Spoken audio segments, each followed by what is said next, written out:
Hey, this is Big Papa Pump Scott's Diner. Yes, it is me, Gerald the Poupée. Hey, this is Joe Gatto. Well, hello there. It's me, Harold the Puppet. This is Jerry Jarrett. This is Johnny Wrestling, Johnny Ardano, and you are listening to Shootin' Poop. The following podcast is brought to you by the Johners Podcasting Network, found exclusively at WrestlingWithJohners.com. Ladies and gentlemen, this is episode number 74 of Shootin' Shit. This one, we're going to call it our CCW special, baby. We've got the one and only promoter of CCW, Chicagoland Championship Wrestling, Mr. John Bullard himself later on in the episode. Interview you want to watch. He drops a lot of bombs, a lot of knowledge, and a few big-time updates, news, and things to come. So, all that to say, let's get started, DJ. We got a lot to go on, man. We got a lot to go on, so let's just do this.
All right, ladies and gentlemen, as I stated, we're going to give you 45 minutes worth, almost a little longer, with Mr. John Bullard. So this is going to be the fastest shit that we've ever shot because we're going to get through a lot of topics. We're going to get through it quick, but it's not going to be real quick. So, gentlemen, let's start off.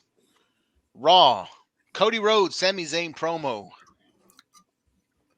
Thought it was hot, man. I mean, to me, the back and forth there, and you got pretty much the two hottest guys going right now, other than Roman, with the storyline going into Mania, and then obviously the Elimination Chamber.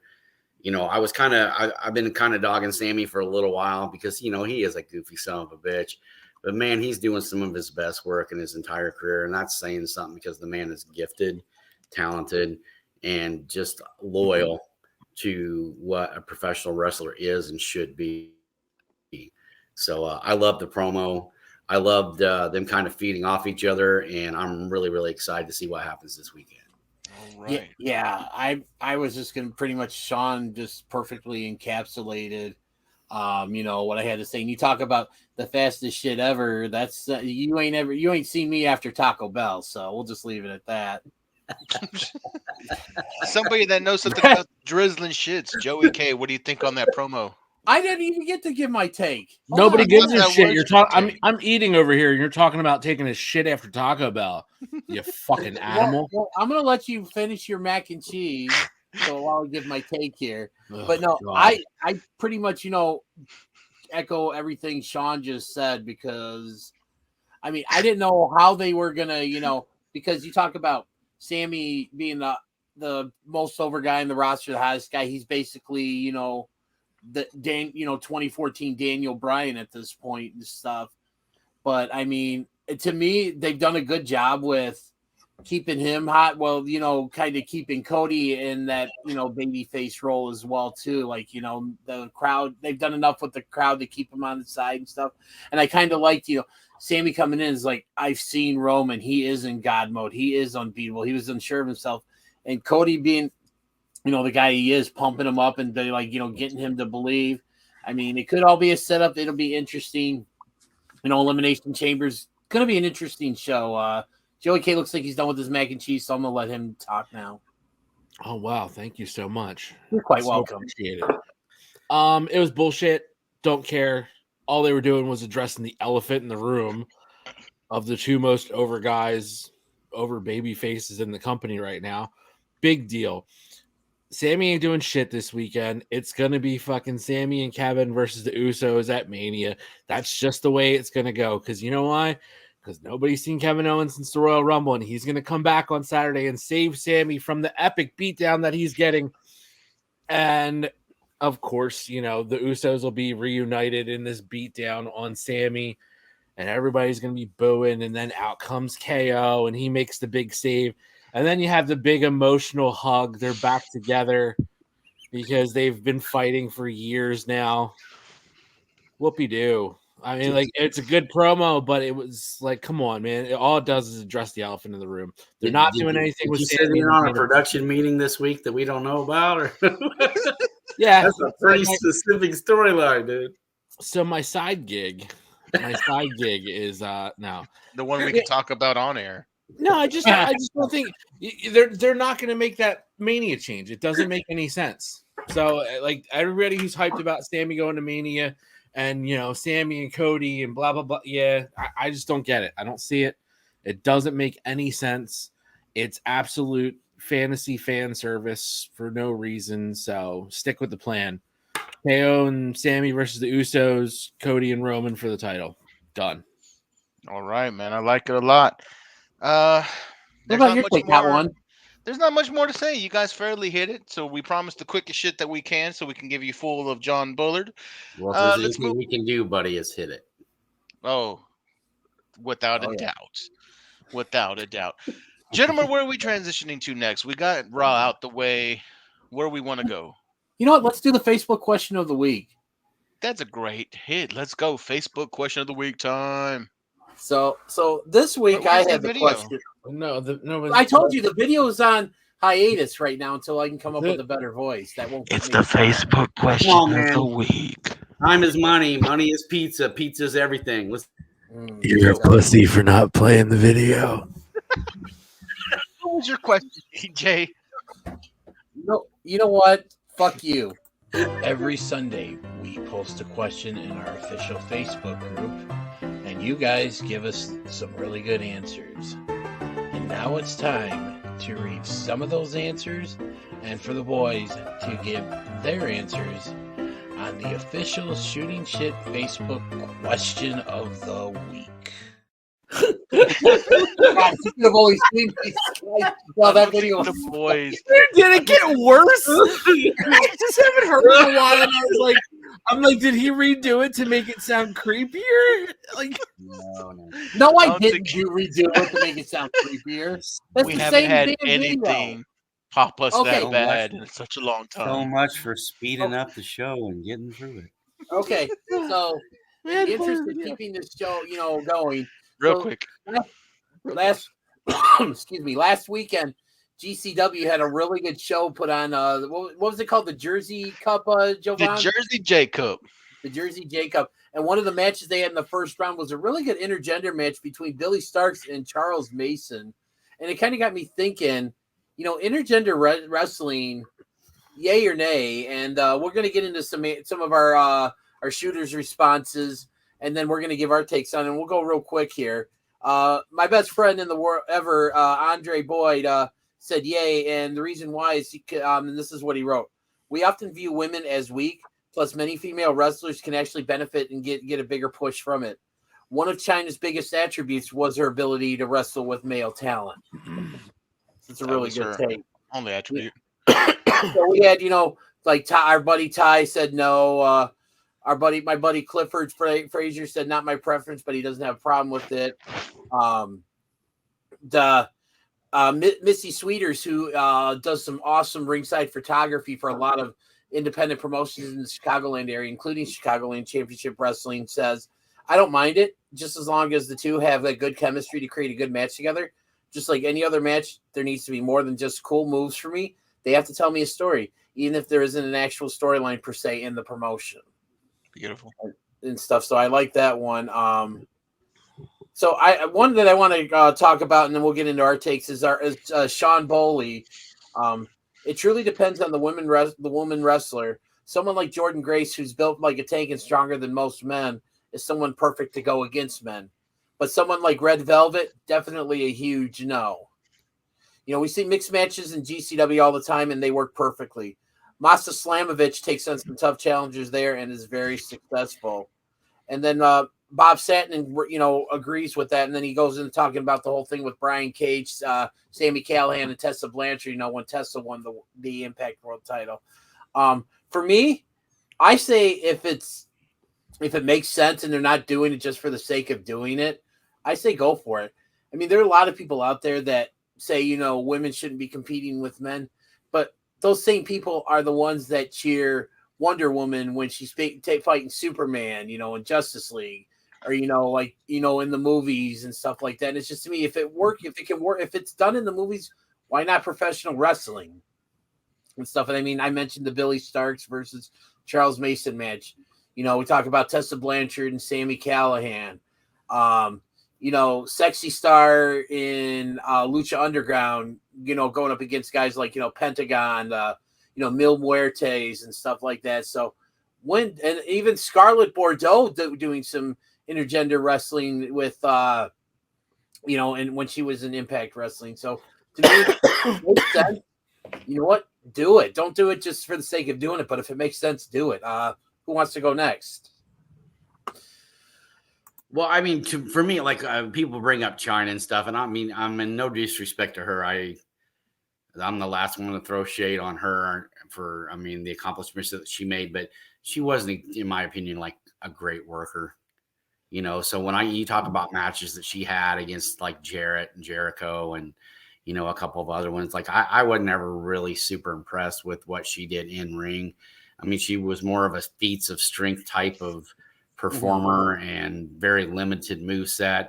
But when I look at like Kylie Ray, she works a lot of freelance wrestling here in the Chicago area, and a lot of times she's wrestling intergender. And, you know, those matches are really unbelievable. And I would even go so far as Candice LeRae on the indies back. She did a lot of intergender wrestling and bled and fought. And, you know, to me, it's the worker. You know, if you're a great worker, I don't give a crap if you got, you know, what your DNA or your makeup is. If you can go, you can go, and it doesn't matter who you're working with. You can make it believable. And I've seen a lot of matches with Candice LeRae, and I think she weighs maybe 90 pounds, and a girl can work her ass off. So I don't really have a problem with that. I think if it gets asses in the seats and you can tell a story, then I'm going to watch. And that's Joey K. I guess I'll go with the unpopular opinion. I'm not a big fan of it. It doesn't do anything for me. And the only time I find it interesting is for me, it's just specific performers.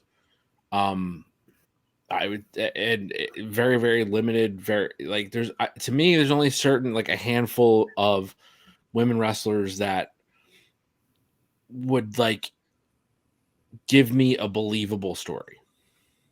And, you know, like, am I a huge fan of Alexa Bliss? Of course I am. I think she's fantastic. She's great. Would I want to see her in a match against like even Rey Mysterio? No, because it just doesn't physically, to me, just me, like, doesn't physically match up. So it doesn't give me that believability, like, you know, that you know, you want to tell. Now, the flip of that is exactly what was mentioned. You give me like Jordan Grace, and I'm like, yeah, she's gonna probably beat the shit out of somebody. I like it in small doses, I guess. Specific performers. If it's a performer I know that can match up well, you know, makes sense. And I'll give you my all-time example. A match that I love. The match between Bill Alfonso and Beulah McGillicuddy in ECW. That turned out to be an absolute fucking hardcore mess. Yeah. But it came off as believable because Fonzie he's not a big guy. Fonzie's a scrawny guy. And, you know, the heel ref turned manager, who did everything he could to keep the titles on his guys. Like, yeah, he's a slimy little weasel who couldn't take a shot, and Beulah's there and busts the fuck out of him with all kinds of shit. So, like, yeah, it does work. I enjoy that match.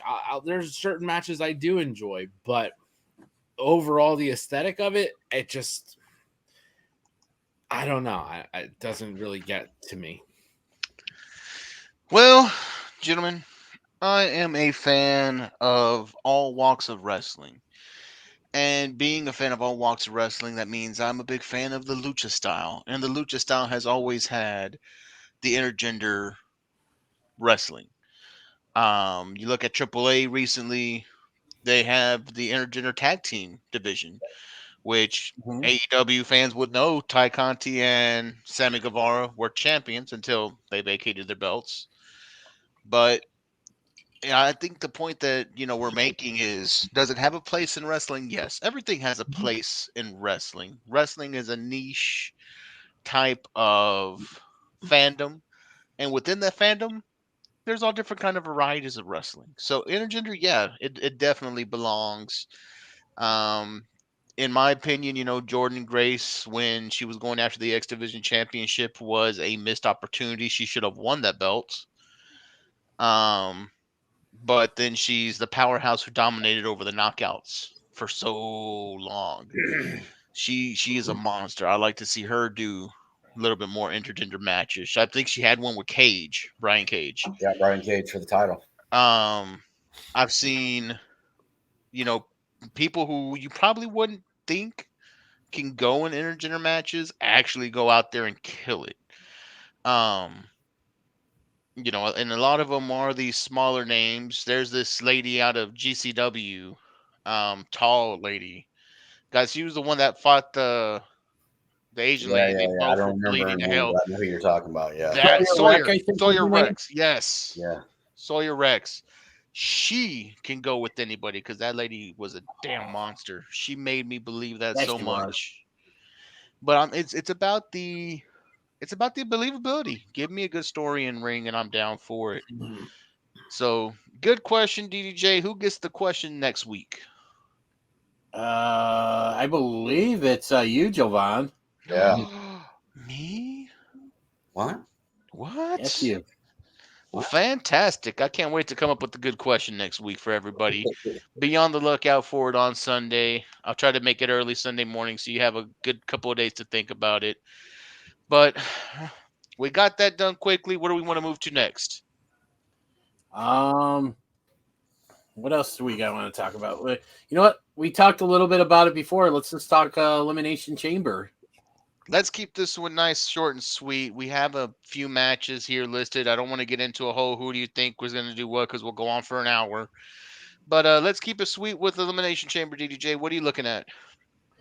I mean, obviously, it's being built around Sammy coming, back home to, be the man, possibly be the man that ends, Roman Reigns' historic 900 plus day reign and stuff, and being the most over guy right now. That's what the show's about. But I mean, there's some decent stuff on there. You got 2 Elimination Chamber matches, one for the U.S. title, which has got a really good, lineup going into that chamber. You got a women's elimination chamber match with an opportunity at Bianca Belair for the Raw Women's title at WrestleMania. You got Lashley versus Lesnar part 2, and then you got Edge and Beth Phoenix against Finn Balor and Rhea Ripley. I mean, it's a decent card. They may add one more match to the show. It's only at 5 matches and that, but I mean, those elimination chamber matches can go for a while, so they can stretch it out to 3 hours. But again, I think all the intrigue is going to be on that main event with Sammy versus Roman. I'm actually more excited about the Edge, Beth Phoenix. I mean, we're talking about homecomings to Canada. Edge is a pretty big star in Canada. Him and Beth Phoenix are going to have a great match, I think, with Finn Balor and Rhea Ripley. I think, dude, there's no way that match don't, blow the doors off. Possibly could be match of the night. I could see that happening with those 4 people in the ring. So I think it's a solid card, man. I'm excited to watch it. Glad we're not doing live commentary on it, and hopefully I remember a little bit more than Royal Rumble. Well, I think the one thing that most interesting about it is we've all been pretty high on Montez Ford, and I think all of us have gone on record point, like, you know, when the split happens with, you know, the Street Profits, that Montez Ford is going to be a big star, and I think this is kind of one of those. All right, you know what? Let's put him in the water and let's see if you're given the ball. Let's see what he does and stuff. So I'm actually intrigued by, you know, what he's going to do in that chamber, because I mean, I think it's his chance to show that he can, you know, go out there on his own and shine. Mm-hmm. Joey, that face is either gas or you're about to drop a bomb here. You know, or gas and a bomb.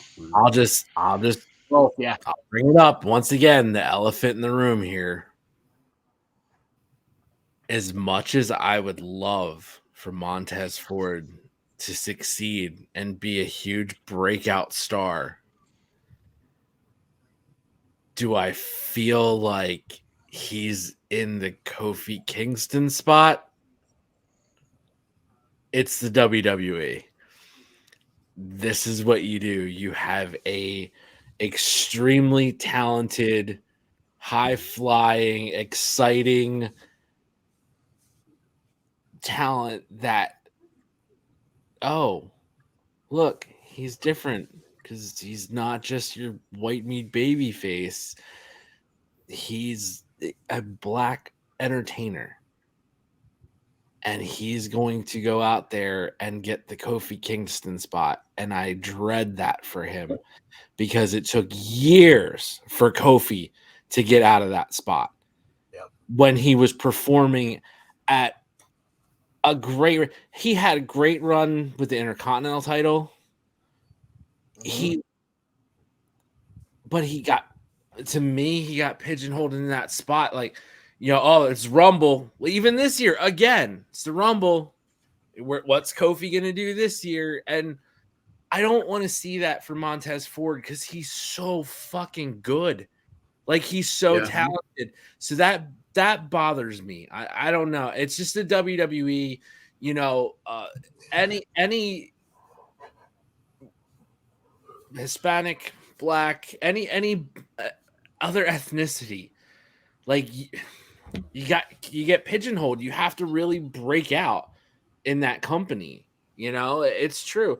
They make an accomplishment like when, you know, like when Kofi won the title and then Big E won the title. Like, you don't have a lot of champions in WWE, WWF, WWF history. That's a very white list. Just in all fairness, man, and I'm not trying to cut you off, but I mean, that was all under Vince, right? So like, this is Triple H era. Maybe I get that.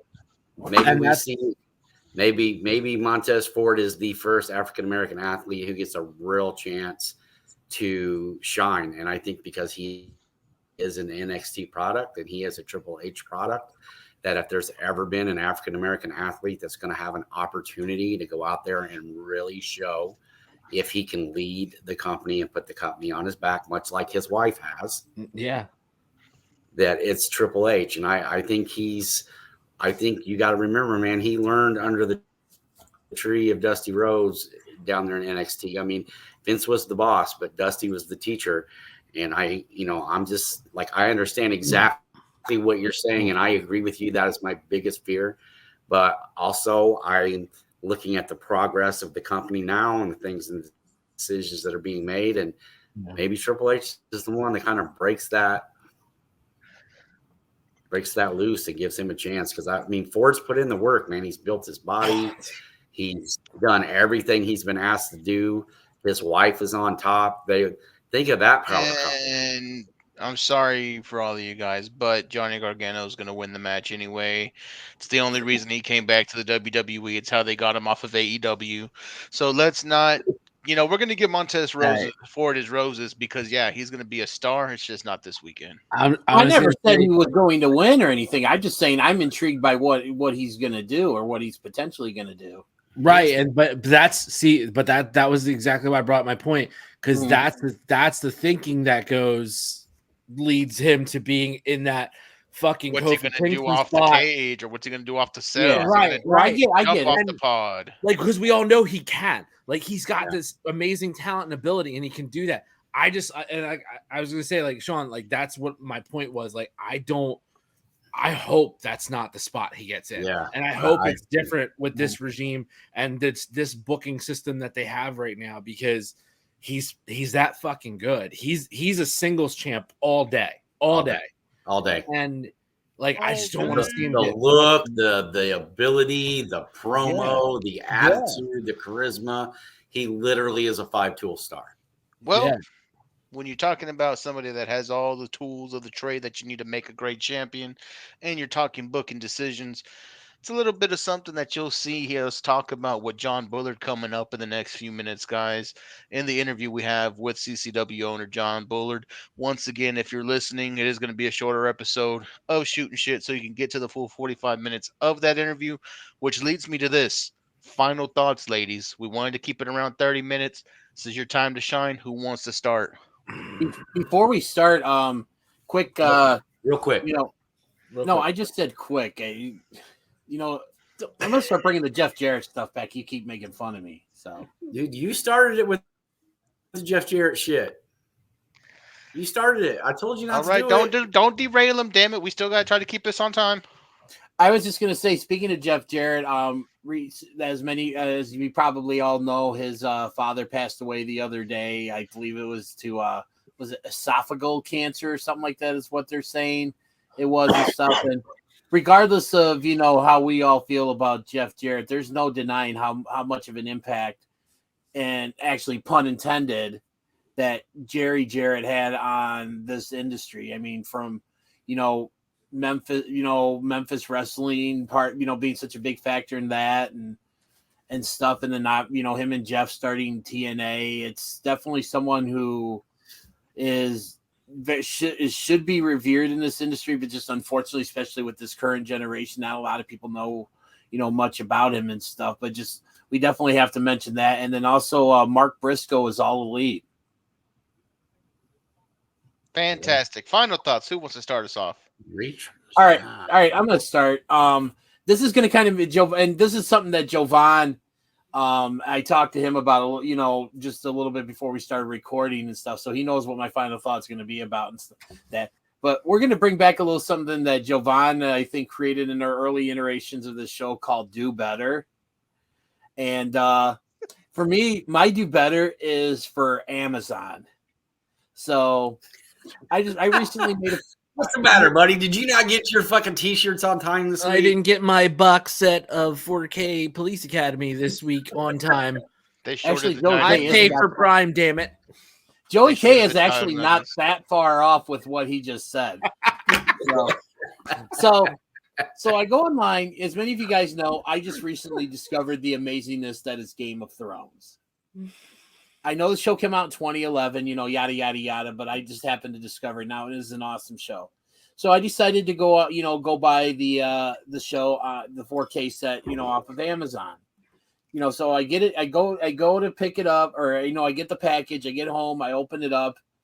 And when I open it up, they said it was the Game of Thrones 4K set, but the set was open. Like, it was literally almost like something that somebody else returned, and somebody at Amazon just decided to throw it in a box and ship it off to me. I paid for something brand new, and I got something used. Not very happy. Amazon, do better. Do better. The definition of first world problems. Thank you, DDJ. You are welcome, Joey K. Ohio was in a cloud of toxic chemicals and fucking UFOs. But fuck you, Amazon. Yeah, I get it. Chinese weather balloons. Fucking Amazon. Who wants to go next? We gotta have Amazon do better. I get it. Joey K or the Silver Wolf? I know both y'all are bringing heat tonight. Who wants it? I'm going last, dude. I'm going last. This is gonna take a minute. Calling his shot. Joey K, then it's on you, baby. That's all 'cause I'm right with after you. If it's okay with you, Philly. I'm good. You ain't got much to say today. Go ahead, Joey K. I got a final thought. My final thought is I had a great time watching the Super Bowl. I did too, man. It was a good game. It was a great game. And a couple things. Number one, all you motherfuckers who said the Eagles didn't deserve to be there, that game went down to the final drive. Yes, it did. It was a 3-point game, and the Silver Wolf called that in the group chat. Yes, Whoever he did. has the ball last, it's going to be a field goal in the final seconds to win the game. So he did call that. That Well was done, it. Sean. Well done. Thank you. But everybody said Philly shouldn't have been there. Oh, San Francisco deserved to be there. They're the better team. If they were the better team, they wouldn't have got the shit stomped out of them 31-7. Yeah, they did. Maybe their offensive line would have stood up and been like, hey, don't break both of our last two fucking quarterbacks in half today. Yeah. If they deserve to be there, their two quarterbacks wouldn't be dragging their legs right now. Exactly. And of course, I do have to bring up, I did enjoy Jalen Hurts. Everybody who said, why the fuck is he considered an MVP candidate? He's not even the best quarterback in the NFC East, blah, blah, blah. That kid had a fucking game. On Sunday. Fumble aside. As a member of the NFC East, I don't even believe that there's a quarterback in the NFC East that's better than Jalen Hurts. There you go. That's saying something right there. But that kid is going to go back to the Super Bowl. There's absolutely. no doubt in my mind. And the Eagles team is good enough to win the Super Bowl. And they showed it on Sunday. It wasn't a fucking huge loss. It's a game of mistakes. And the first half, Kansas City made plenty of mistakes. The second half, the Eagles, that's where they made their mistakes. Yeah. It happens, but it was a great game. I'll still take it. NFC champs. Enjoy that. I still say with that, the difference in that game, and I mean, you can talk about the fumble in the first half, which was just a fluke, man, a fluke drop like that. I mean, he was literally just changing hands with the ball, and it just exactly, that's just one of those things that happens in Super Bowls. But I still say that, over the last week, I've really put a lot of thought that Jerick McKinnon play, very unselfishly diving at the front 1 yard line, not crossing the goal to score, continually using the clock to run it down. I mean, that would have given, if he'd have scored right there, Hurts gets 2 minutes plus with the ball and a chance to run it up and down the field. And he had, they had successfully moved the ball against that Chiefs defense. So it really was just a matter of timing and who had the ball last. And I just felt like with the way those two teams were matched up, I mean, they are really mirror images. Their stats going into that game were virtually identical, I believe. Quarterback ability, they both can run, they both can throw. I mean, and then you take into consideration like Mahomes did get injured and played through that. I'm sure he got a couple cortisone shots in the ankle when he went into the locker room or whatever. But I mean, there's no reason for anybody to hang their head on that game. That's just a tough loss for a tough team. Yeah, and so I'm happy. It was a good season. We got to the Super Bowl. We'll get back there again with Hurts as quarterback with this team, especially reading, even with giving Hurts a new deal. We're going to have plenty of cap space, so we get to keep a lot of our team together, which is great. Some of the aging veterans probably will be out, but so that's a positive. Thrilled about that. We still got the motherfucking Sixers coming up here, making the playoffs in the East. Putting on some shows. Looks like Harden and Embiid are playing really well together right now. It's all fucking gravy, baby. We're gonna get back to another one. Oh, and what's that? Pitchers and catchers? Did I hear Florida? Oh shit. It's almost baseball season, boys. And it's a fresh start. We're all starting at number 1. So there we go. Wow, we got a final thought. You didn't even tear into Jovan and the Cowboys. If your year goes to form, the Philly, or if your year goes to the form, the Sixers will end up in the finals, and then they'll lose 2, and then all 3 of your major teams have lost major championships this year. That's okay. That's okay. Welcome to Because- Chicago, buddy. That's been my life for the last 40 fucking years. And you know what? I'm not even going to shit on the Cowboys today.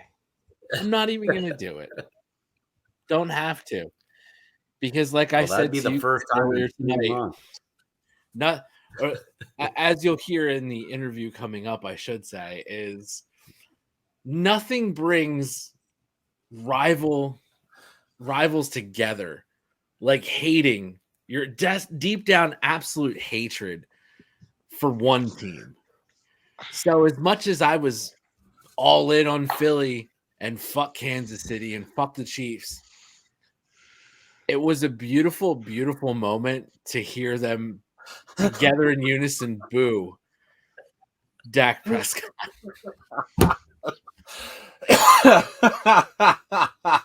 In all fairness, though, he did win probably, in my opinion, the top award in all the NFL. It is given to a very elite few who are above and beyond humanitarians. You know, these guys play like Ray Lewis said, we play a kid's game for a king's ransom. And not everybody gives back the way a lot of guys do. So I give Dak his props. Did I boo? Yeah, I booed. But and you know what, dude? He even took that like a champ. They deserved started booing. He kind of laughed it off, like he knew he laughed it off. He knows what's up. He knows what's up. It's Yeah. all right. Hey, he won the award for some really great shit. So props to him. Jovan. All right. Should I So say Jovan? we're gonna start. We're gonna Yeah, start up there. Jovan. Creepy voice. We're gonna start. Really? Jovan. Getting Jovan. shit from the Chicago Bears over here, more like the Bad News Bears. Anyway, final thoughts for this week, and I was in a positive mindset till he started fucking around. My final thoughts is based on our show, Shootin Shit. My final thoughts is based around Chicagoland Championship Wrestling, CCW, which you're about to hear a lot about, and maybe a peek into what this partnership is going to be all about and how it's going to evolve over time. But my final thought is this is a great time, not only for the show, for our listeners, for the community of the Chicagoland area that gets to embrace with a little bit of the Shootin Shit style. I know we always like to say, catering? huh? For the women in catering? For the women in catering, no, but you know, we joke around and we do a lot of weird stuff when we're out there. We're wrestling fans. We have our different takes, opinions, and we all keep it civil mostly. And the big thing is we are trying to make this thing big. We can't do it without all of y'all that are listening. So if you have a friend that likes wrestling and you haven't told him about us, get him in. Because I'm going to let you in on a secret. John may have dropped about 3 to 4 big time announcements about CCW coming up. I'm going to let you know one about Shootin Shit coming up. CCW is not the only thing that's evolving out here and getting bigger and becoming what it should be. Shootin Shit is too. So you're going to want to stick around to see what we do with this thing, because I guarantee you we're about to take it to a whole nother level. Yeah, we are. So thank you guys for listening. We love you. Grow the show. Grow Chicagoland Championship Wrestling, because all of us are on a rocket ship to the motherfucking moon. To the motherfucking moon. DDJ, go ahead. All right, Sean. All right, man. Pull it up. Give me the solo picture first. Go ahead and pull it up. Pull it up. The Pull it solo up. picture? Everybody. All right. Yep, Hold on. the solo picture. Here we Bring go. it up. I want to talk about this fuck right here.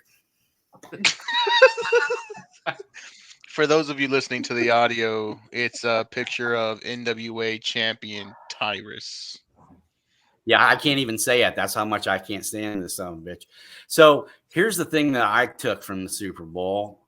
You want me to leave this up while you're talking? No, leave it right there. I want everybody to see this. I'll leave it up for you while you're talking. Okay, go ahead. There were 2 professional wrestlers in commercials on Sunday. This idiot was one of them. This is Tyrus. He's your current NWA World Heavyweight Champion. The other one was The Undertaker, one of the greatest attractions in the history of all professional wrestling. Tyrus here is wearing the NWA 10 pounds of gold. The same belt that Dusty wore, that Harley wore, that Rick wore. And this fat fuck is currently walking around with it. You can take it down now. The reason why he was wearing it is because Billy Corgan, the booker of NWA, who has done, in my opinion, one of the biggest magic acts that you could possibly do, has made an entire fan base disappear. Because nobody can understand why this motherfucker put the belt on this guy. Well, now we know for sure. He was in a commercial about Fox Television, Fox News, and that's why that fat non-wrestling piece of shit is carrying the belt. It has nothing to do with his ability or the fact that he has a great promo, which he does not, or his charisma, which he has none of, or any kind of audible talent that any professional athlete would need to require himself to be a world champion. And as a matter of fact, after some very serious research, I figured out where his gimmick and his look came from. Cue it up. Yep. Wow. I don't like the way that Tomatoes is pointing at us. That's I don't understand how the guy. I don't understand how the guy can have a gut like that, a little dick, and the camel toe all at the same time. That amazes me. Completely amazes me. And the fact that he's always carrying the belt, because there's no way it would ever fit around his fat ass waist. Just an unbelievable. I mean, that is. Put it back up, dude. One more time. One more time. He's not done with this is a world. This is a world champion athlete, folks. This is the guy that Billy Corgan has leading his organization. He is the new face of the NWA. All he's missing is a piece of tape across his belly button. Also, I'd like to add, you can take it down now, DJ. Thank you very much. The one thing that Tyrus can do that King Hippo could not do is he could actually get up after being knocked down. King Hippo could not get up. There you go. I would also like to point out that not long ago, almost 2 years ago, I believe, that this son of a bitch was involved in a scandal where he sent dick pics to a woman who works for Fox News. Now, I mean, imagine that he could even find his dick, let alone how many mirrors it took for him to get that little son of a bitch on his camera phone to be able to text it out. Billy Corgan, you are wiping your ass with professional wrestling history, and you have completely lost a fan. And until you are no longer running that company, or you get your fucking head out of your ass and you start making decisions that are not based on political affiliations or the fact that you are willing to sell your fucking soul to promote your product, fuck you. Somebody better call his mama. And on that note, Jovan, what do you say we go to the interview? Oh, man. Let's take y'all to the interview. CCW's owner, booker, promoter, all in all, Mr. John Bullard. Ladies and gentlemen, as you know, the boys here at Shootin Shit have partnered up with the one and only best promotion in all the Chicagoland area, Chicagoland Championship Wrestling. We are honored to have Mr. John Bullard with us here. John, if you can, let the shooters know a little bit about yourself and the CCW. Well, I like long walks on a beach. I enjoy the moon. Oh, okay. You're talking about wrestling. Okay. Not that kind of stuff. Okay. Chicagoland Championship Wrestling started back in 2020. We've been running shows in the Chicagoland area ever since, promoting not only just Midwest talent, but we've been showcasing talent from all over the world now. Our last event We had New Japan star Yuya Uemura, and also Shreya from Dragon Gate come work for us. Magna McLaren from Canada. Of course, our upcoming event, May 21st, that's going to be like a freaking World Cup of wrestling with the different talents from different parts of the country and around the United States, and also Europe and Asia, and also we have some talent from Mexico and Puerto Rico also going to be on the card too. So it's going to be a really awesome show. You mentioned all the people that you've recently had on. You also had on and they've been on a couple of your shows, the Outrunners, who actually just got a win, I believe, on AEW Dark fairly recently. Yeah, absolutely. They're part of our tag team division and stuff. So yeah. First off, obviously, you and I go a little ways back. You're one of the first guests I had on my show and stuff back in the day and stuff. And we talked a little, and that's kind of how this all started and that. So, but kind of go into, I want to get your take on why you felt partnering with us was a good idea. Like, what made you decide to partner with us versus, all these other podcasts that are out there? Well, Dennis, how can someone say no to your wonderful, loving, charming face? Like, how can someone say no to this guy? Like, I'll teach you, John. It's easy, buddy. Yeah. Shut up, Sean. Teach him way of the force. But no, honestly, I enjoy every time I ever talk to you guys. I got the chance to. Of course, me and you, Dennis, are good friends. Me and Sean, we met at one of the shows and instantly clicked right off the bat, just talking to each other. Excuse me, been dealing with a little bit of a chest cold, but since I talked to all you guys the last few times, I enjoy it. It's honestly, you guys have a good podcast. You guys do touch up on a lot of the subjects that a lot of wrestling fans do want to hear about or they're interested in, and you guys got your differences of opinions too. It's not just, yeah, I like this guy and that's why I'm friends with him. It's not like one of those podcasts. It's more of, yeah, I like him. And then, we got our wonderful Philly fan club member down there who hates everybody. So, I mean, what? John K from Philly's like, fuck all y'all, so I'm like, you got a guy that just wants to piss off the world. And so like, it's a fun podcast. You guys are all like your own cast of characters that would have been great for the show Cheers. It's like everybody knows your name, it's like, hell yeah, this is my friends, and I enjoy sharing the news with you guys when we have our big posts and tagging you guys, letting hey, check this out, like boom, here it is. So no, you guys do a good job. You guys have a fun podcast. It's not the same boring, let's ask you a million questions that every podcaster asks every single wrestling personality. You guys actually are educated and you want to talk about subjects that might be not as easy for some promoters or some wrestlers to talk about. And it's good. I like that.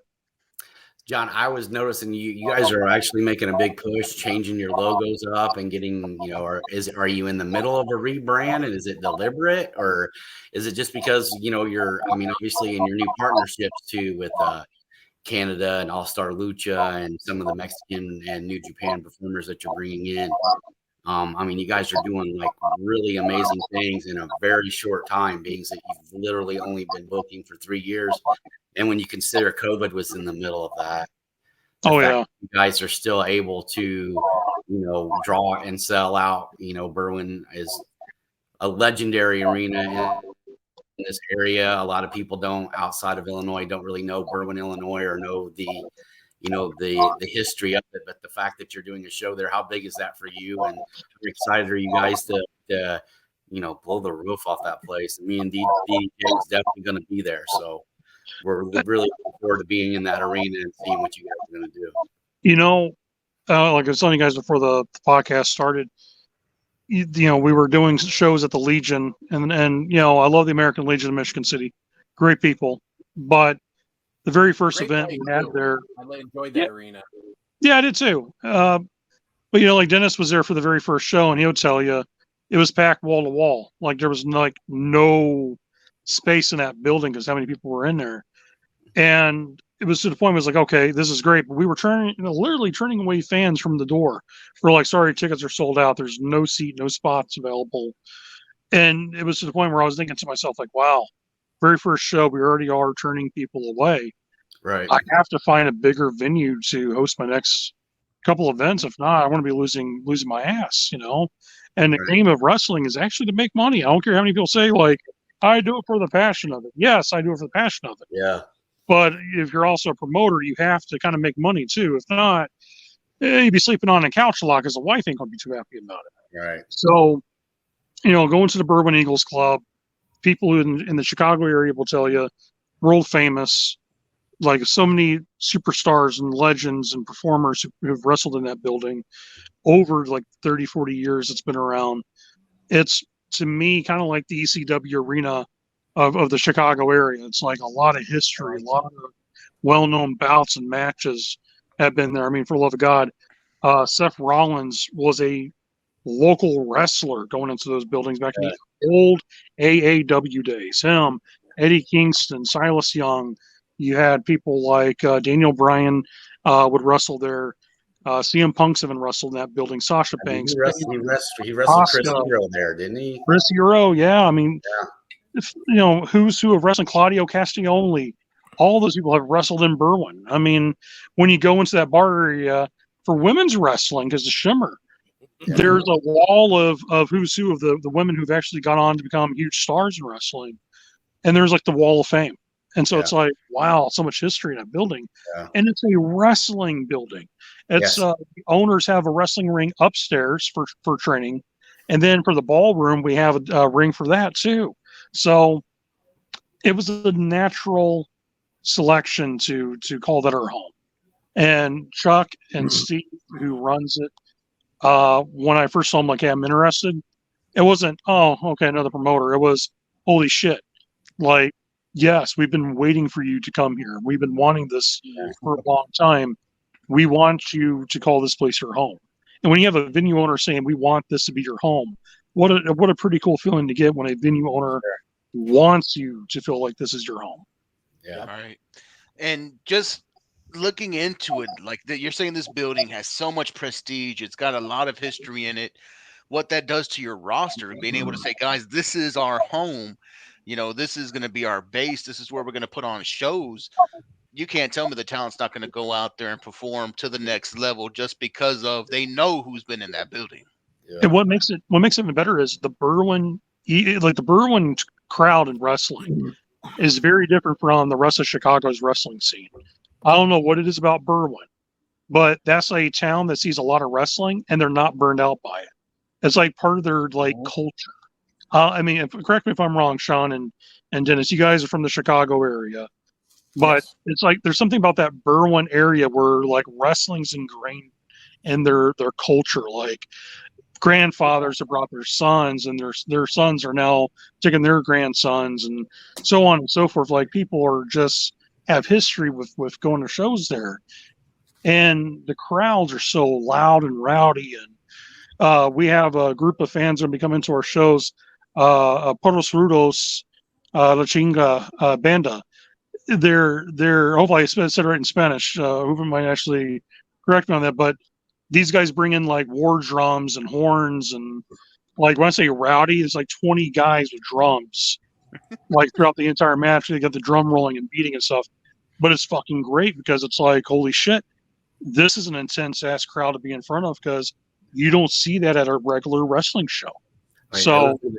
DDJ, those were the guys that was at the TNA Impact show when Dr. Wagner was there, and they did the dark match before we seen the ladder match with Tessa Blanchard and all them. Yeah. There was like 20 of them. They had Mariachi.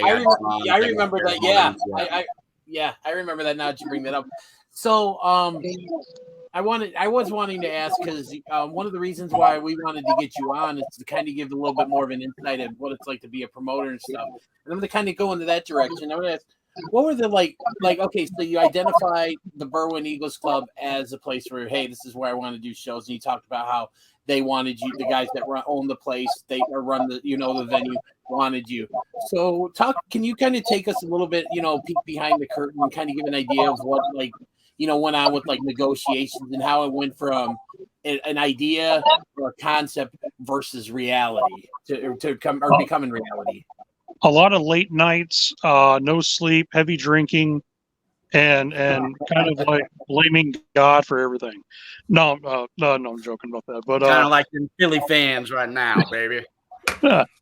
Fucking A. So you're asking like the concept of going to Berwyn, or you're talking about just like what it's like just to be a promoter on the date? What was it like? Well, in terms of promote, but what was it like with the negotiations? Like, how did it go from hey, I want to run this venue to hey, I'm actually you're promoting this show? Like, talk about what the negotiation process was like. It really wasn't a whole lot of negotiation. I was very fortunate to be in friends of both the gentlemen that runs the club.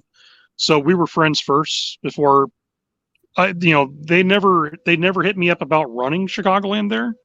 But after going into the venue many of times, my wife is a Chicago girl. My wife grew up in Chicago. My wife grew up going to wrestling shows in Chicago. So Berwyn Eagles Club is a very, very special place to my wife, going to shows. So she kept on telling me, go to the Eagles Club, check it out. I swear to God, you fall in love with it.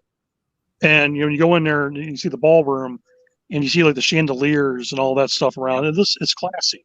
It's not like your average bingo hall or VFW type building, which I love, bingo halls and VFWs, but it just gives you a different presentation where it's like, okay, this makes you feel like you're something.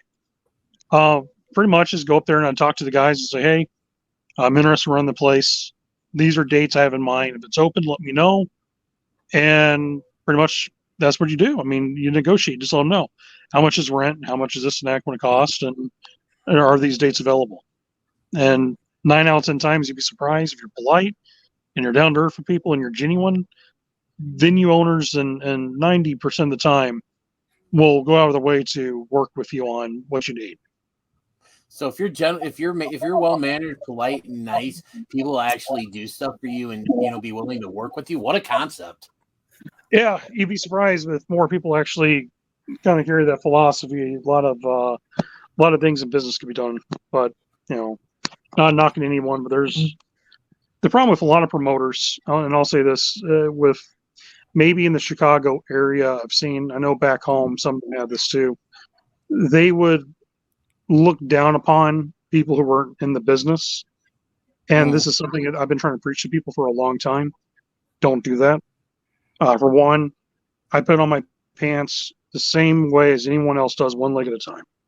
I'm no better than the guy who picks up garbage. I'm no better than the mom and pop restaurant guy. To me, I'm a mom and pop business person too. And if my shows need something to be swept up, you know what? I'll pick up the broomstick and I'll go sweep up if I have to do it. And I've seen you do that after the shows and stuff. I see you. You're very much one of the guys, and I think that's why. And I mean, I'm sure these guys can back me up here. You go on Facebook and any all the wrestlers that you've had come through and work for you, and I know a lot of them. Through the shows, having them, interviewing them, that kind of thing. I've not heard one wrestler that has ever worked for you just had one bad thing to say about you. And to have that's especially in this type of business, that's pretty rare. What does it mean to you to have all of these guys? You talk about guys like Shogun Chris Logan to Solomon Stone to Mr. Made for TV Tony Bergarelli, to Magnum McLaren, some of your newer guys and stuff. What does it mean to you to basically, I guess, to say be universally be respected by everyone that's ever worked for you? It's a great feeling because I try to do the same for everyone who works for me. I treat people the way I want to be treated in return. Yep. You come to work for me, I'm going to pay you, I'm going to take care of you. And now we're going to be working with a caterer. So for staff and the wrestlers, they don't have to worry about, oh no, I need to get a bite to eat after the show. Hopefully nothing's going to close down. Nope. You already got some really good food waiting on you already. Get a bite to eat, have something to drink, enjoy yourself. To me, if you take care of the people around you and you treat them right, 9 out of 10 times that person's going to work harder for you because they know that genuine hospitality is there. They know, like, okay, this person's a good person to work for. A lot of wrestlers work for promoters that aren't good for them. There's some promoters that feel like it's okay to give someone $10 or $20 and say, we're kind of light at the door, kid. I was never that type of guy. Like, have I ever made mistakes as a promoter? Of course. Everyone has. There's not one promoter that hasn't had a mistake. But you learn from those mistakes and you make sure that you don't repeat it. I've always had the firm belief if you're running a show, make sure you have money up front before you even run a show, before you even decide to put a flyer out there or book one name. Make sure you have the money to cover the event. The problem with a lot of these guys, they have this dream, kind of like that baseball movie, Field of Dreams. If you build it, they'll come. Sometimes it doesn't always work out. Sometimes you make a mistake of booking an event and the Super Bowl's on, or the NHL playoffs or something like that's going on. All of a sudden, the big 200, 300, 400, 500 fans, you might only have 100. And now you're figuring out, oh shit, how am I going to pay the talent? Well, that's why I always tell people, have your money up front. Make sure all the boys and everyone's taken care of. And then the money you make off the gate, the money you make off your merch, that's your money. No one can't touch it. That's yours. And that was a philosophy that was given to me by one of my original wrestling mentors, Terry England, in Kentucky. He taught me that before I ran my first show in 2012. The first thing he said to me, make sure you have everything up front taken care of. That way you don't have to sweat it out, worry about how the door's light. He's like, you take care of your guys, you take care of your crew, you have nothing to worry about. That's good. That's a good way to do business. And, listening to you speak on the good, the bad decisions, the good, bad, and ugly about booking, right? Being behind the decisions kind of has me thinking, right now when we get to the big leagues, if you will, the big shows, WWE, we know Triple H is the one who's doing the majority of the booking. It's his show now, is what they're saying. So they have a conundrum on their hands, depending on how you, if you watch the product, how you view it. It seems like we have the company who's wanting to push Cody Rhodes, and we have the fans who are driving behind Sami Zayn. You yourself are a booker. How do you book this going into WrestleMania with the supposed fan favorite Zayn and the company man Cody Rhodes going against the champion Roman Reigns, who's been almost 900 days now undefeated for those belts? How do you give everybody what they want in that instance? That's a good question. And I have to say this, though. I don't really see Cody as just a company guy. I do hear the fans cheer him pretty heavily, too. The fans do like Cody. Cody's a likable guy. So I think my opinion of how I would book it, in all honesty, I haven't watched enough the product the last couple of months due to my job, where, my shoot job. I can't talk about all the details per se, what I do for a living, but I have to travel a lot. I'm always constantly on an airplane going places. But from what I have gathered, I know Sammy's supposed to be wrestling Roman at this upcoming pay-per-view. Am I correct on that? Yes, Elimination Chamber. Yeah. Okay. That's going to be kind of really odd, man, because it's like, I almost want to say, like, the best route, if they're going to make everyone happy, is somehow, some way, they're going to have to do like a triple threat match with Roman versus Cody versus Zayn to really make that work. I mean, yeah, I can see Sammy beating Roman at the pay-per-view, but then I feel like people want to see this as a kind of a cop-out, like, come on.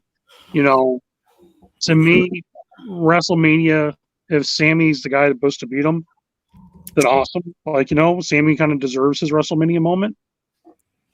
He's always been a loyal company guy. The best way I could see that match working out would be a triple threat. Cody hits a big move. Roman comes back, hits a big move. Somehow Sammy still survives it, comes back, finds a way to, Akusa kick. Roman, does what he has to do, gets a big win, 1, 2, 3. I mean, I'm not going to put the whole entire match together, but to me, that seems like the only win-win situation. Roman could lose the belts for this round, and it doesn't even hurt him, man. Because like you said, 900 days as a champion, that's an impressive run. That really is.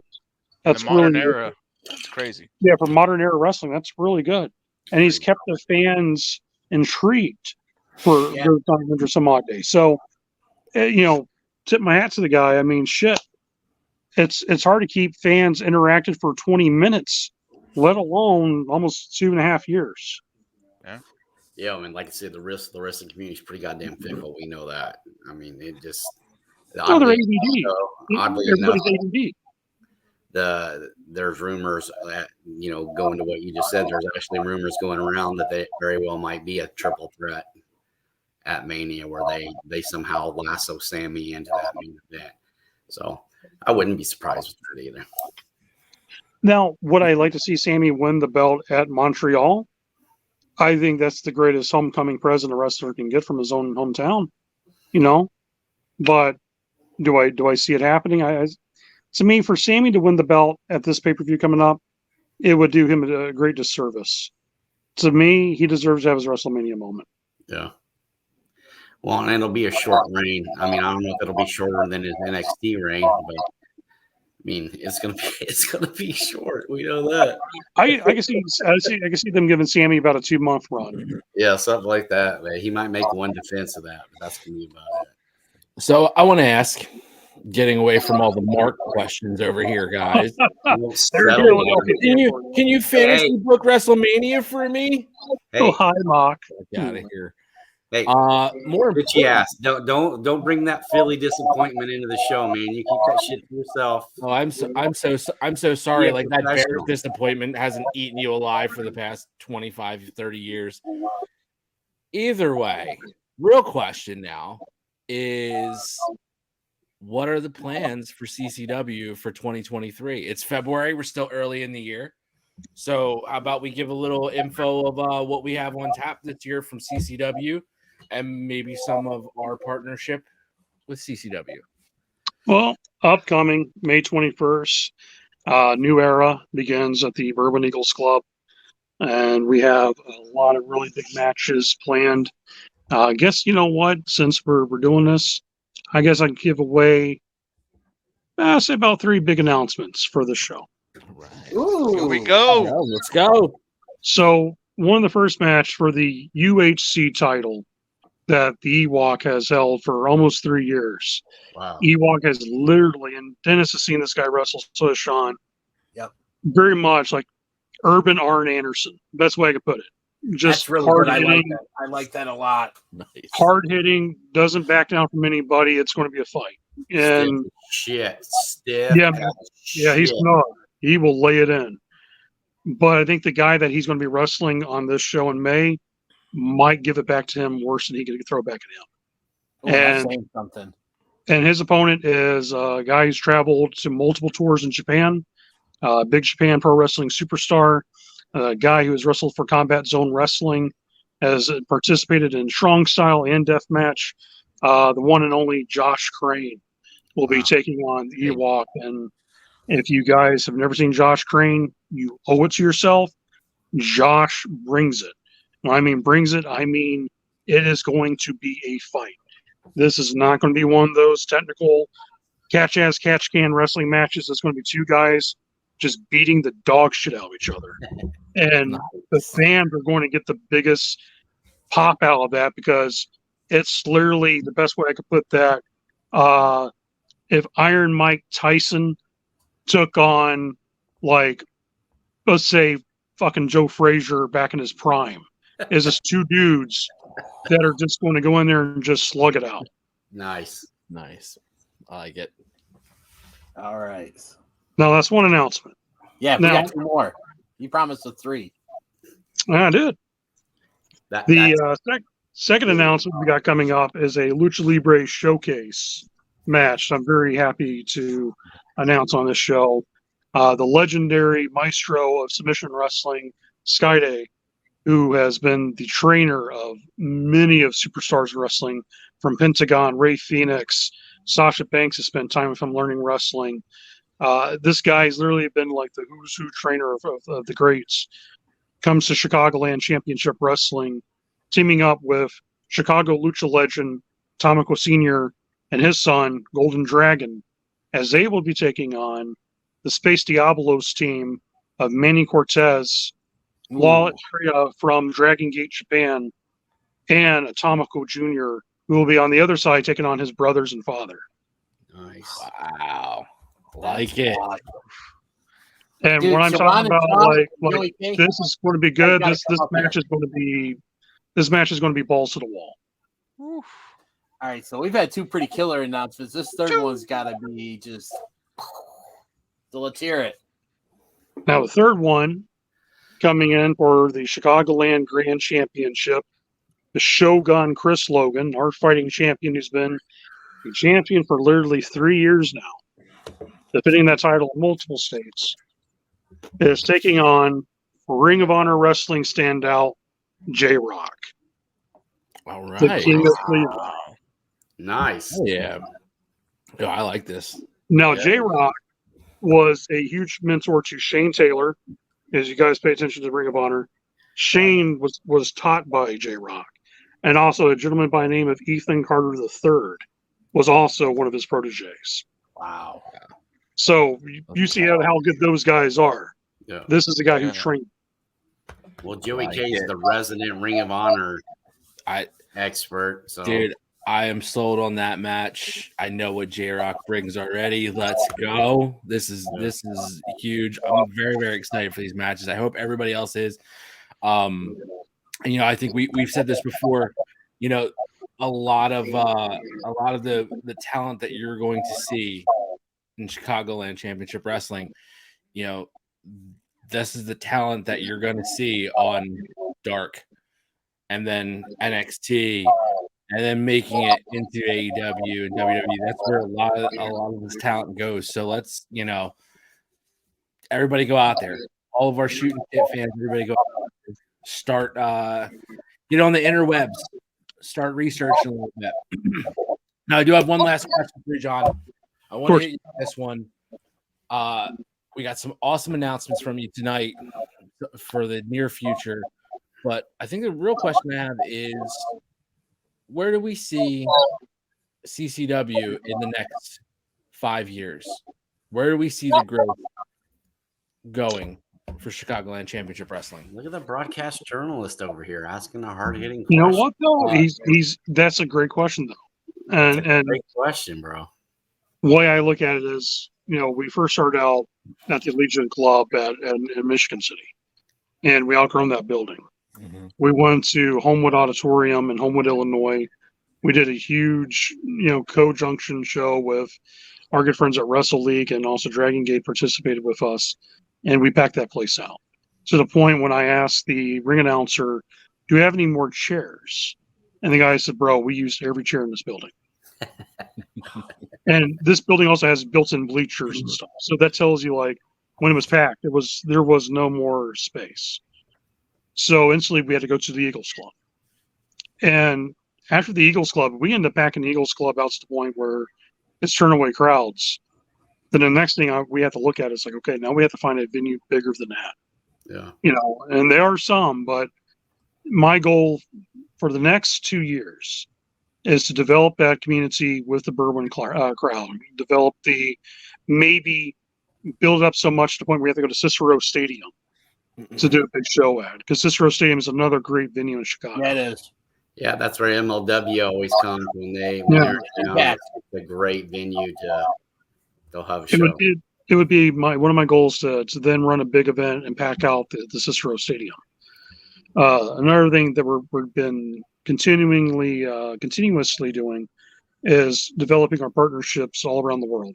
We got a really good deal with Dragon Gate. Their young talent gets sent to us on excursions to come and learn how to wrestle here in the United States. Work in front of a crowd that's a little different from the Japanese crowd. We got a lot of Mexican wrestling stars coming up with our partnership with All Star Lucha Libre. Skyday coming in from Big Lucha, which is actually Bandito in AEW. That's his company. So we'll be seeing a lot of guys from that company too coming up. We're also got our partnership in Can-Am with Otto Gentel and Ed Anderson, who were actually former Stu Hart proteges. They learned from Stu. So they got that Calgary Stampede lineage, and their wrestlers got that Stampede lineage. So we'll be seeing some of the Canadian stars coming in. Guy, you guys all need to be taking a look at Jude Dawkins, the Cheetah Bear, is someone that everyone should be checking out. That dude's a wrestling machine, and has a really killer look to him. Kind of looks like an old Norse Viking war god. The guy is just cool, man, and on top of it, he could really wrestle. So seeing some of the talent that's coming in, Magnum McLaren. You guys want to talk about? I love Magnum McLaren. So like how we got the Outrunners on AEW. I want to take my hat off right now and say this: in 2 to 3 years, that 16-year-old kid will be signed by either WWE or by AEW and be a big star. Wow. You know what? I'll double down on that. I was very impressed with him, and I think I talked to you after that last show, the anniversary show you had back in October, and I think I told you, I think out of everybody I saw there, I think Magnum was the one that most impressed me. And I've talked to him online. I talk to him online every so often, interact with him. Very humble for a 16-year-old stuff. And if I'm not mistaken, doesn't he have 2 little brothers that are also wrestling as well too? And I mean, there was a video circulating around a few months ago. They put on a really good 10-minute match or something and stuff. Yeah, his 2 twin brothers are 9 years old, and they could out wrestle guys who've been doing this for 20 years. It's true. If you guys haven't seen this video, go out of your way to find it.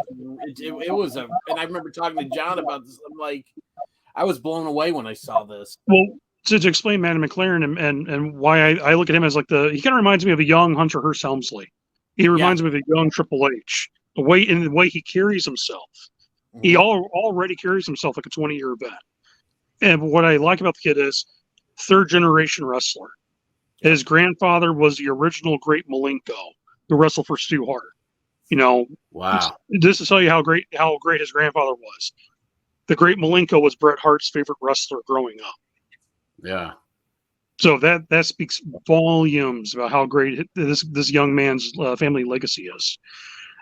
His father was a great wrestler and was on the verge of being signed by WWE until he had the car accident. So it's like now he's carrying on this entire family legacy on his shoulders at 16 years old.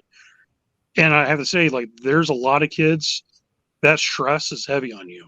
Yeah. But what's impressive is his father and grandfather was ultra supportive of him, never putting that stress on him. They want him to be his own man. And he has carried himself extremely well. Think about this, guys. 16 years old. At 16 years old, this kid has wrestled in Puerto Rico. He's wrestled all over the United States, all over the provinces of Canada. At 16 years old.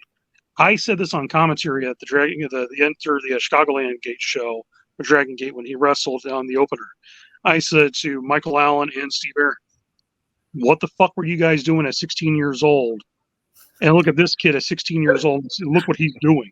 Right. Like that speaks volumes coming out of my ass. And I was a 17-year-old getting into the wrestling business and back when I was in high school.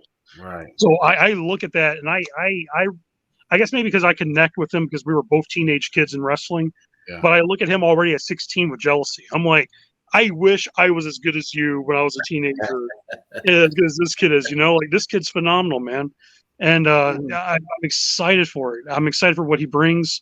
He'll be defending the Project X Canadian Championship on the show on May 21st.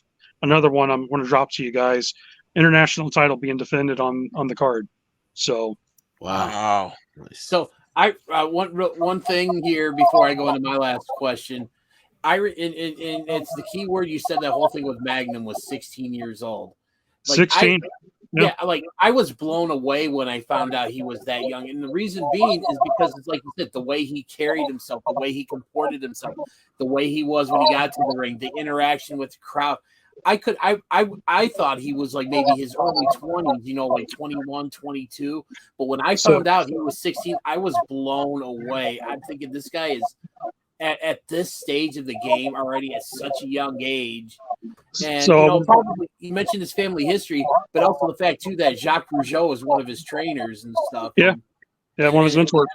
Yeah, and that speaks for itself. The Rougeau is about as big, almost as big of a family name in Canada as the Hearts are and stuff. So that's just that he's gonna be special. Like, I mean, more special than he already is.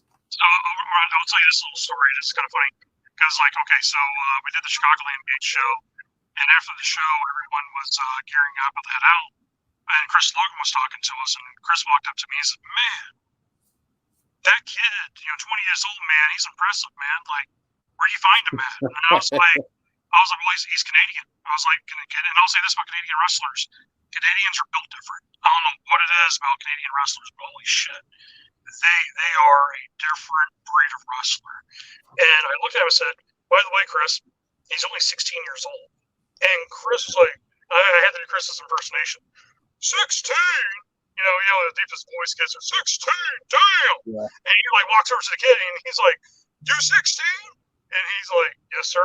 And he was like, "Man, I'm old as fuck. I don't know what the hell I'm doing in my life anymore." He's like, "Shit, man." He's like, "You're a better wrestler than most of us guys already." He was like, I can't wait to see what you're going to be like when you're 20 years old. And it's so funny because, like, when you see Magnum, like, you think 16 years old, you think the kid's going to wear, like, ripped up jeans and a t-shirt, 3-piece suit. Like, he's always dressed in the nines. He looks like a kid. Like, I can understand why people think, you're like, okay, this kid's like 23 years old, 24 years old. And you find out, nope, 16. And it's just, for the first time I ever found out on my show, I thought he was 18 years old. And I finally went to the bar, and he had to leave the bar. I'm like, "What are you leaving the bar for?" And he's like, "I'm underage." I was like, "Huh?" I was like, "Hold on." So we went over to the Italian restaurant. I'm like, "How old are you, kid?" He's like, "I'm 16." And I got freaked out. I'm like, "What the fuck?" And I'm like, "A minor wrestling on my show?" And I look at my wife. I'm like, "This is kind of cool. Like, hey, it's a cool paper. High five." And I was like, "Awesome." Like, the 16-year-old kid's going to be a huge star one day. And I hope I can live long enough to see it because, when you develop a bond with your talent and you kind of mentor them, you guide them and stuff, and his family trust me with him, it means a lot to me because me and his dad talks about this all the time. His dad even said, he said, "I only got 2 more years with my son." He said, "My son's going to be signed." He's like, "I know this. As a father speaking from the heart." He's already being looked at by WWE. He's already being looked at AEW. It's like, it's just a matter of time. Yeah, that's really awesome. So I got one last question before, then I'm done. And then if anybody else wants to ask anything, one of the other things we talked about. What's that? Does it answer all the questions you want, man? I'm having fun with you guys. Oh, we're glad. Well, we're having fun too. So I want to talk about this one other announcement that you recently made, and it's the World Organization Independent Wrestling. Can you talk a little bit more about what that is and what that entails? So during the pandemic, myself and Otto Gentile, who runs Can-Am Wrestling in Calgary, started talking, and literally we started talking to other promoters because during the pandemic, everyone was literally shut down. So it was just a group of promoters at first just kind of shooting the fly, and we're like, "So what's your plans after all this stuff is over with?" And literally, we started kind of understanding, like, hey, a lot of us got the same type of ideas and plans. This is going to kind of work out, and NWA is now gone because it's just the Billy Corgan show. It's no longer what it used to be when I was a kid, where you had different bodies of promoters. And, wait till you watch our show tonight. I think. Hold it, Sean. Hold it, Sean. But so. The World Organization of Independent Wrestling is literally a group of promoters working together, developing almost like a territory, but kind of like a territory. It's we try to get like one good promoter with good top quality talent and a quality show in each area of not only this United States, but we've got Canada. We have a promoter in the Southern Territory in Perth and Australia. We have IWA over in Italy. We work with our friends in Lucha Spain. We have the guys in Mexico working with us. I got my connection with Dragon Gate that's starting to become part of it. So like we have all these group of promoters working together. And what it does is, for example, if I don't have anything for a talent on my show, like, hey, you know what? We kind of ran the course with them. I don't call it firing someone's more of let's pre-book you down the road.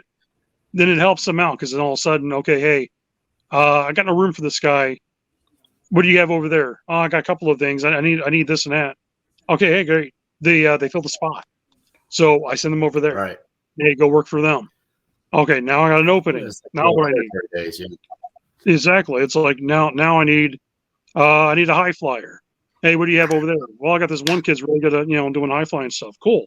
Send him my way. In return, I'll give you one of my big guys, or give you one of my tag teams, or a manager, or whatever you need. We'll do it. And it's very similar to the old territory days when Vince Sr. ran New York, when he had Andre the Giant work for him. A lot of times, if they were going to take another guy from the territory, they would send him Andre. Hey, we'll give you Andre for 6 weeks. Do a big tour of the cities you run. Guess what? You sell out a house every time he's in. And they would do that. Yeah. Well, it needs to be the same way of wrestling. Okay, I don't have room for this guy, but I would love to send him over here to you, and I know he'll do a great job because he does a great job for me. I just don't have anything for him at the moment. So how about you send me this talent, and I'll send you him. Or, and it works.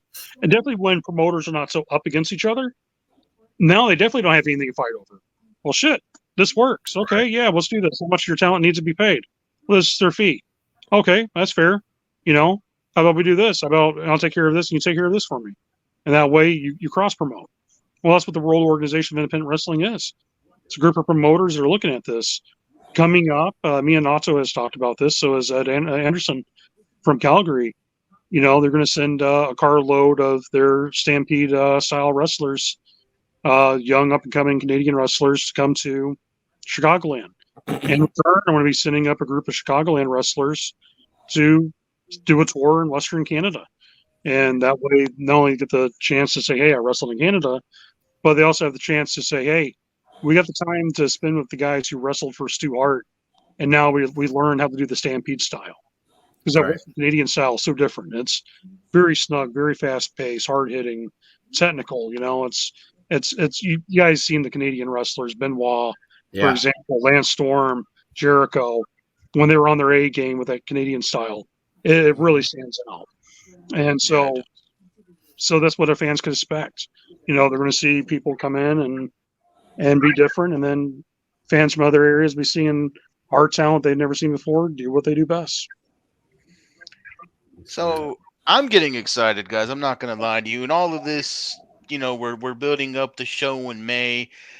Everybody out there listening may not know this. Heck, I think even a handful of you guys know this. My birthday is May 21st. And I might have to spend it out with the guys at Chicagoland Championship Wrestling. Dude, come on down. Let me know. So, Dennis, an 18-hour bus ride, buddy. John, he's just trying to get a comp ticket from you. I'm not trying to get a comp ticket. Fucking smoozing in here. Not trying to mooch a comp ticket. Don't say that. I'll work. No. Well, it's either him trying to mooch a ticket or this guy over here, DDJ, trying to fucking mooch a shirt from you. DDJ is a merch mooch. He loves merch. Hey, they ain't no mooching shirts. Every single shirt that I own from John's CCW, with the exception of one, which was given to me as a birthday present, I have bought with my own money. Calm down, DDJ. He did. Calm down. He said it to me before, man. $20 is $20. So I mean, it works. So DDJ, let me sleep on that sofa, and so I think John's the only one who got that joke reference. Everybody else is like, I love you, Dennis. I got a bust. I will admit that went over my head. So because I was $20 is $20. Nobody caught that. All right. And he's the only one heckling. He's sitting there laughing. You got Texas and Philly, man. They don't. You got Texas up there. They don't, and then Philly over there. He ain't laughing at much right now. You got to give him a couple of weeks to get back on his game. He's in asshole mode right now, and he's going to be there at least for another 7 days. When we get to the end of spring training, I'll be better. I mean, it's tough for Philly. You got to leave them alone. No other city. Come on, man. No other city could lose 3 major championships in 90 days. 99 days. You fucking dick. The only way this year can get worse for Philly is if the Sixers get in the finals and they lose too. Yeah, I don't. We don't have to worry about the Flyers this year, so we're good. Yeah. There's a one draw stays, man. It's been rough because of the union. We still would have 4. So Jeez. It's all right, buddy. It's all right. Anybody got anything else for our friend John here? Well, John, I'm looking forward to being there, and I'm hoping you guys all come out and support him. I mean, Berwyn, Illinois is, well, I mean, if you're from our area, we don't have to tell you what that is. It's like the Sportatorium. It's like the ECW Arena in Philly. It's that small town atmosphere. It's back to the days of, where guys were smoking cigarettes and flipping the wrestlers off and throwing batteries and shit, except, more civilized now. But I'm about to say, I'm pretty sure somebody got shot at the Sportatorium, dude. It's definitely a throwback to what wrestling was when I first started watching years and years ago. So, and I hope you guys come out and support the show. There's going to be a lot of great talent there. I also want to say this too. We're going to actually be debuting our concession stands at the Berwyn Eagles Club. The Legion always kind of did their own concessions, but me and my good friend Big Josh from Chubby Gang Grilling is going to be actually running our concessions, and some beer, pork, sausages, some pulled pork, barbecue sandwiches, like you name it. Like we're going to be throwing down on the grill for the fans too. So not only the wrestling's going to be good, that food's going to be really good. And hey, it's a bar too, so you want to have a nice cold beverage. Have a nice cold beverage and enjoy the show. And if you're sober, hey, they got like Coca-Cola products too, so it all works out for everybody. You know what? We're gonna have to do a Too Hottie birthday bash in Chicago area. I'm feeling this, guys. I think we're gonna have to make this happen. As long as somebody else is driving, I'm down. Hey, there's always Uber. All right. Well, John, as always, I love you, man. I appreciate everything you've done for me. This partnership with the show is going to be, I think, really good for everybody involved. And like Jovan and Jeff Sean said, guys, if you're shooters, if you're in the area, come check out this show. I mean, hell, we would love to see you guys there. We want to meet some of our shooters in person and hang out and watch wrestling with them and stuff. But yeah, not even if you're not close. I'm gonna be driving 16 hours. So if you're not close, fucking drive your way to Chicago. Make it happen.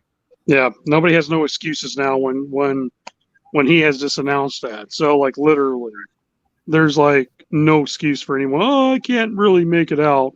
Really, the tickets are only $15 for general admission. A family of 4 is $50. You can't even go to an AMC theater or $50 anymore. Like, holy crap. Well, yeah, you get a center aisle seat. You got to pay up the what. Yeah, they got smart. Premium seats. I'll just stay home and watch my movies. I mean, literally, that ticket price, you're going to see a great wrestling show. You're going to see stars from all over the world. You're going to see people who's going to be on television within the next, I want to say next couple of years. Hell, the Outrunners was just on our show, and now they're pretty much looks like it's going to be signed members to AEW. I mean, you went on their show and then you get interviewed. That's usually a good sign. Yeah. And then you mentioned people that have been on. You mean your first show you had Yo-Ya on, and he's doing big things with GCW. Yeah, I mean, Janaya Kai has wrestled for me, and she's been on AEW. She's now just doing a big tour for Tokyo Joshi in Japan. So, like, and she's a legit badass, bro. Yep. Hell yeah, bro. There's no joke. She's like real life Cobra Kai. Yeah. Go.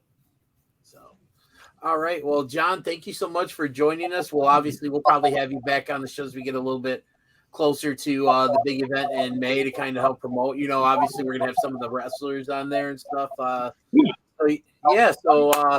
thank you very much, John.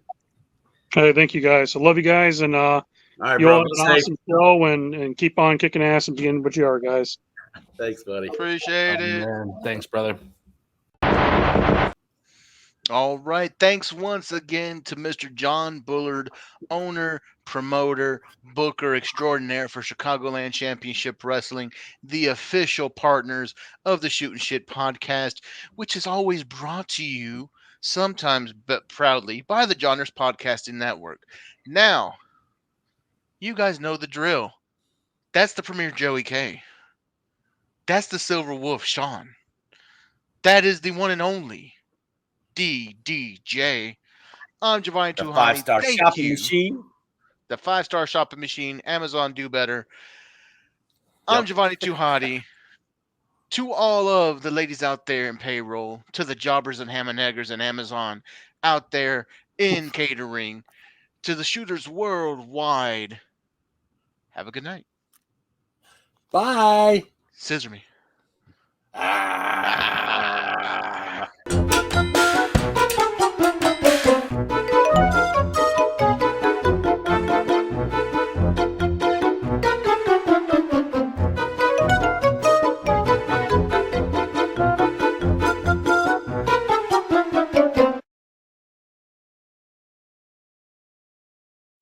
Don't forget to like and subscribe to the show on YouTube.